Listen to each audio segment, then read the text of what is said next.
Hello குட்டீஸ். இன்னைக்கு கதையில ஒரு அணில பத்தி தான் நாம பார்க்க போறோம். ஒரு அடர்ந்த காட்டுல அணில் சந்தோஷமா குடும்பத்தோட வாழ்ந்துகிட்டு வந்துச்சு. அதோட குட்டிகள் எல்லாருமே நல்லா வளர்ந்தாங்க. அவங்களுக்கான குடும்பமும் உருவாச்சு. ஆனா அந்த அணில் கூட சேர்ந்து அவங்க வாழ விரும்பல. காட்டுல இன்னும் ரொம்ப தூரமா இருந்த ஒரு பகுதியில சுலபத்துல உணவு கிடைக்கக்கூடிய ஒரு பகுதியா தேர்ந்தெடுத்து அவங்க எல்லாரும் அந்த இடத்துல தனியா வாழ ஆரம்பிச்சாங்க. அதனால இந்த அணில் தனித்து விடப்பட்டுச்சு. தனியா இருந்தாலும் இந்த அணிலுக்கு தோழனா இருந்தது ஒரு கழுகு. கழுகு கூட இருந்ததுனாலயும், ஏற்கனவே பிறந்து வளர்ந்த இடம் அப்படிங்கறதுனாலயும் இந்த அணில் தனிமைய அனுபவிச்சாலும் சந்தோஷமா இருந்துச்சு. ஆனா அணில் கவலையோட இருக்கிறத புரிஞ்சுகிட்ட கழுகு, "நீ ஏன் அப்பப்ப கவலைப்படுற? இவ்ளோ கவலைப்படுறதுக்கு நீ போய் உன் குழந்தைங்களோட சந்தோஷமா வாழலாம் இல்லையா?" அப்படின்னு கேட்டுச்சு. அதுக்கு அணில் இருந்துகிட்டு, "நீ சொல்றது சரிதான். நான் என் குடும்பத்தோட போய் சந்தோஷமா வாழ்ந்தா நல்லா தான் இருக்கும். சந்தோஷமா இருப்பேன். ஆனா அது சில நாட்களுக்கு மட்டும்தான். ஆனா அங்க எனக்கு நிம்மதி கிடைக்காது." அப்படின்னு சொல்லுச்சு. "ஏன் அப்படி சொல்ற?" அப்படின்னு கழுகு கேட்டுச்சு. "எனக்கு இந்த இடம் ரொம்ப பரிச்சயமானது. நான் பிறந்து, வளர்ந்து, வாழ்ந்த இடமே இந்த காட்டு பகுதி தான். என்ன பொறுத்தவரைக்கும் நான் வாழ்ற இடம் மட்டும் இல்ல. இந்த காட்டு பகுதியும் என்னுடைய வீடு தான். இங்க இருக்கக்கூடிய சின்ன சின்ன உயிரினங்கள், பறவைகள், நீ எல்லாருமே என்னுடைய நண்பர்கள். உங்க எல்லாரையும் விட்டுட்டு, பழகுன இடத்த விட்டுட்டு, முன்ன பின்ன தெரியாத ஒரு காட்டு பகுதியில போய் என்னால எப்படி நிம்மதியா இருக்க முடியும்? அது மட்டுமா? இந்த காட்டு பகுதியில எங்க உணவு கிடைக்கும்? எங்க தண்ணி கிடைக்கும்? ஆபத்து வந்தா எந்த இடத்துல போய் ஒளிஞ்சுக்கலாம்? அப்படிங்கிற எல்லா விஷயமும், நுணுக்கமும் எனக்கு நல்லாவே தெரியும். ஆனா, புது இடத்துல அப்படி இல்ல. அதனால தான். என்ன பொறுத்தவரைக்கும் நான் வாழ்ந்த இடம் என்னுடைய அடையாளம். என்னுடைய அடையாளத்த தொலைச்சுக்கிட்டு, நான் போய் வேற இடத்துல எப்படி நிம்மதியா இருக்க முடியும்? அப்படின்னு அந்த அணில் சொல்லுச்சாம். கழுகு யோசிச்சு பார்த்துட்டு, "சரி, உன் விருப்பம் போல செய். நீ எங்க இருந்தாலும் நீ சந்தோஷமா இருந்தா எனக்கு போதும். உனக்கு துணையா நான் இருக்கேன். கவலையே படாத." அப்படின்னு கழுகு சொல்லுச்சு. ஒரு நாள் அணில் உணவு தேடி காட்டுப் பகுதிக்கு போச்சு. அங்க ஒரு பகுதியில காஞ்ச இலை சருகுகளான ஒரு மேடு இருந்துச்சு. அந்த மேட்ட சுத்தி ஒரு பாம்ப வட்டமிட்டுக்கிட்டே இருந்துச்சு. இந்த பாம்போட செய்கை வினோதமா இருக்கிறத புரிஞ்சுகிட்ட அணில், இந்த பாம்பு ஏன் இதே இடத்த சுத்தி சுத்தி வருது? அங்க ஏதாவது மிருகம் இருக்குமோ? யாருக்காவது ஆபத்து இருக்குமோ? அப்படின்னு யோசிக்க ஆரம்பிச்சது. ஏதாவது மிருகம் இருந்தா சத்தம் போட்டிருக்கணுமே! ஆனா எந்த சத்தமுமே கேட்கவே இல்லையே! அந்த இடத்துல என்னதான் இருக்கு? அப்படின்னு யோசிக்க ஆரம்பிச்சது அணில். அந்த அணில் இந்த பாம்ப அப்புறப்படுத்தினா தான் அங்க என்ன இருக்குன்னு நம்ம தெரிஞ்சுக்க முடியும் அப்படின்னு யோசிச்சு, தன்னுடைய நண்பன் கழுக அழைச்சது. அணிலுடைய சத்தத்த கேட்டதும் கழுகு பறந்து வர ஆரம்பிச்சது. அணில் மேல கழுகு பறந்து வரத பார்த்ததும், "நீ என்ன நோக்கி வர வேண்டாம். அதோ அங்க பாரு, அங்க பாம்பு இருக்கு. அந்த பாம்ப தூக்கிட்டு போன்னு" செய்கை பண்ணுச்சு. அத புரிஞ்சுகிட்ட கழுகும் அந்த பாம்ப தூக்கிட்டு போய் தூரமா தூக்கி போட்டுட்டு திரும்ப வந்துச்சு. அணில் கிட்ட, "உனக்கு எதுவும் பிரச்சனை இல்ல தான? உனக்கு எந்த ஆபத்தும் இல்ல தான?" அப்படின்னு கழுகு கேட்டுச்சு. "எனக்கு எந்த ஆபத்துமே இல்ல. ஆனா அந்த மேட்ட சுத்தி சுத்தி அந்த பாம்பு வந்துகிட்டே இருந்துச்சு. எனக்கு சந்தேகமா இருந்துச்சு.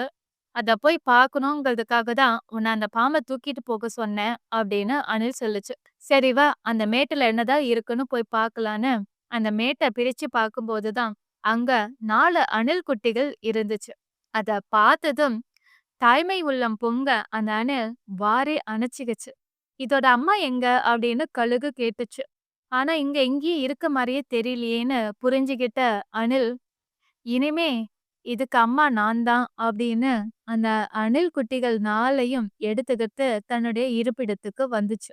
இவங்க எல்லாருக்கும் துணையா கழுகு இருக்க ஆரம்பிச்சது. அவங்களுக்கு தேவையான உணவு, பாதுகாப்பு எல்லாத்தையுமே அணில் குடுத்துச்சு. அவங்களும் நல்லா வளர்ந்தாங்க. அவங்களுக்கான குடும்பமும் உருவாச்சு. குடும்பம் பெருசாகறதுனால இவங்களும் பிரிஞ்சு போக வேண்டிய நேரம் வந்துடுச்சு அப்படின்னு அணிலுக்கு புரிய ஆரம்பிச்சது. அதனால அவங்களா பிரிஞ்சு போகறதுக்கு முன்னாடி நாமளா சொல்லிறது தான் சரி அப்படின்னு முடிவு பண்ண அனில், உங்களுடைய குடும்பம் எல்லாமே வளர்ந்துடுச்சு. அதனால நீங்க எல்லாருமே உங்களுக்கான இருப்பிடத்த உருவாக்கி, நீங்க வாழ ஆரம்பிக்கணும். ஆனா எங்க இருந்தாலும் பாதுகாப்போட இருங்க. அதுதான் எனக்கு சந்தோஷத்த கொடுக்கும்னு அணில் சொல்லுச்சு. அப்ப அந்த 4 அணில்களும், "நாங்க எங்கேயும் போகலாம்மா. இங்க தான் இருக்க போறோம்" அப்படின்னு சொன்னாங்க. அத கேட்டதும் மனசுக்குள்ள சந்தோஷம் இருந்தாலும், அத வெளிக்காட்டிக்காம அணில் இருந்துகிட்டு, "நீங்க அப்படிலாம் சொல்லக்கூடாது. நீங்க உங்க குடும்பத்த பாதுகாக்கணும்" அப்படின்னு அணில் சொல்லுச்சு. "சின்ன வயசுல நாங்க குட்டியா இருந்தபோது, எங்களுக்கு பாதுகாக்க யாருமே இல்ல. அப்போ நீங்க தான் வந்தீங்க. இப்போ உங்களுக்கு வயசாயிடுச்சு. உங்களுக்கு பாதுகாப்பு தர வேண்டியது இப்போ எங்களுடைய கடமை. அதனால நாங்க இதே காட்டுப்பகுதியில உங்க கூட சேர்ந்து தான் வாழப் போறோம். உங்களையும், கழுகையும் விட்டு நாங்க என்னைக்குமே பிரியவே மாட்டோம். இது சத்தியம்" அப்படின்னு அந்த 4 அணில்களுமே தன்னுடைய அம்மாவான அந்த அணில வாரி அணைச்சுக்கிட்டாங்க. அணிலால இந்த சந்தோஷத்த தாங்கிக்கவே முடியல. அணில் ரொம்ப சந்தோஷப்பட்டுச்சு. கழுகு கிட்ட "பாத்தியா?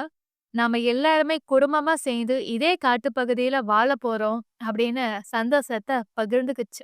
எல்லாருமே அதே காட்டுப்பகுதியில ரொம்ப சந்தோஷமா வாழ ஆரம்பிச்சாங்க. இந்த கதை மாதிரி தான் குட்டீஸ். உங்களுடைய தாத்தா, பாட்டி எல்லாருமே. உங்க தாத்தா, பாட்டி வேற ஒரு ஊர்ல இருப்பாங்க. நீங்க உங்க அப்பா, அம்மாவோட வேற ஒரு ஊர்ல இருப்பீங்க. உங்களுக்கும் ஆசை இருக்கும். தாத்தா, பாட்டியும் நம்ம கூடவே வந்து நம்ம வீட்லயே வாழணும். அவங்க கூட சேர்ந்து இருக்கணும்னு நெறைய ஆசைப்படுவீங்க. ஏன் உங்க அப்பா, அம்மாவுக்கும் அப்படிதான் இருக்கும். ஆனா சில சூழ்நிலைகள்னால என்ன பண்ணாலும் உங்க தாத்தா, பாட்டி அங்க வரவே மாட்டாங்க. அதுக்கான காரணம் தான் இந்த கதை. அனில் சொல்லுச்சு பாத்தீங்களா? நான் என்னுடைய இருப்பிடத்த பிறந்து, வளர்ந்து, வாழ்ந்த இடத்த விட்டுட்டு வந்தேன் அப்படின்னா, என்னுடைய அடையாளத்த தொலைக்கிற மாதிரி அப்படின்னு. அதேதான். உங்களுடைய தாத்தா, பாட்டி மட்டும் இல்ல. இங்க இருக்கிற எல்லா பெரியவங்களுக்கும் இந்த பயம் எப்பயுமே இருக்கு. அவங்க எல்லாருமே தன்னுடைய குழந்தைகள எந்த ஊருக்கு வேணாலும் அனுப்புவாங்க. எந்த வெளிநாட்டுக்கு வேணாலும் அனுப்புவாங்க. ஆனா அவங்க மட்டும் போகவே மாட்டாங்க. ஏன்னா, அவங்க வாழ்ந்த இடம் அவங்களுக்கு ஒரு அடையாளத்த குடுத்திருக்கு. அங்க சுற்றி இருக்கிறவங்க, சொந்த பந்தம், நட்பு எல்லாத்தையுமே ஒரே நாள்ல சட்டுன்னு தூக்கி போட்டுட்டு, ஏன் அடையாளத்தையும் தூக்கி போட்டுட்டு அவங்களால வரவே முடியாது.